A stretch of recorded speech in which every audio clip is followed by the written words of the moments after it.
বাংলাদেশ জামাত ইসলামীকে বলবো, আপনাদের কাছে যে সমস্ত কওমি উলামা ইকরাম নতুন করে গিয়েছেন তাদেরকে একটু সংযত হতে বলুন, নতুবা এরা আপনাদের কিন্তু আরো অনেক বেশি ক্ষতি করবে। কওমি মাদ্রাসার সঙ্গে আপনাদের যে দূরত্ব, এটা কিন্তু রাজনৈতিকভাবে খুব প্রভাব ফেলে, এটাকে অস্বীকার করতে পারবেন না। কিন্তু এই সমস্ত নব্য জাহেলদের কারণে যদি কওমি মাদ্রাসাদের সঙ্গে আপনাদের দূরত্ব আরও বাড়ে, তবে এটা কিন্তু আগামী দিনের আপনাদের রাজনৈতিক ভবিষ্যৎ অনিশ্চিত হবে। এই যে সাম্প্রতিক সময়ে কওমি মাদ্রাসার আলেমরা যোগ্য না, কওমি মাদ্রাসায় জাকাত দেওয়া যাবে না, এই যে কিছু বেফাস মন্তব্য করতেছে ওই নুনু হুজুর, সফিউল্লাহ সাহেব, ইউসুফ মাহমুদি সাহেব আর আলী হাসান মনির সাহেব তো আছেই, এদেরকে আপনারা কেন কন্ট্রোল করছেন না, নিয়ন্ত্রণ কেন করতেছেন না?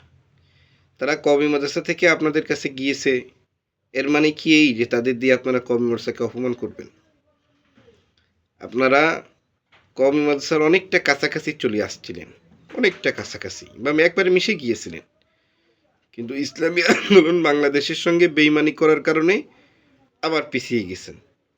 আবার আল্লামা মামুনুল হককে সামনে রেখে অনেকটা এগিয়ে যাচ্ছিলেন, সামনে যাওয়ার সুযোগ ছিল, কিন্তু আপনাদের ইশতেহারে কওমি মাদ্রাসার শিক্ষা ব্যবস্থাকে পরিমার্জন করার ঘোষণা দিয়ে আবারও পিছিয়ে গিয়েছেন। আর এখন যদি এই সমস্ত কমবক্ত জাহেলদেরকে দিয়ে কওমি মাদ্রাসার সমালোচনা করান, তাহলে আপনাদের এই যে দূরত্ব তৈরি হবে, এটা কিন্তু আগামী 100 বছরেও দূর হবে না। এবং আমি গ্যারান্টি দিয়ে বলতে পারি যে এই দূরত্ব আপনাদের আগামীর রাজনৈতিক ভবিষ্যৎ অনিশ্চিত করে দিবে। সুতরাং কওমি মাদ্রাসার সঙ্গে টক্কর দিতে আসা, এটা আপনাদের জন্য ভালো হবে না।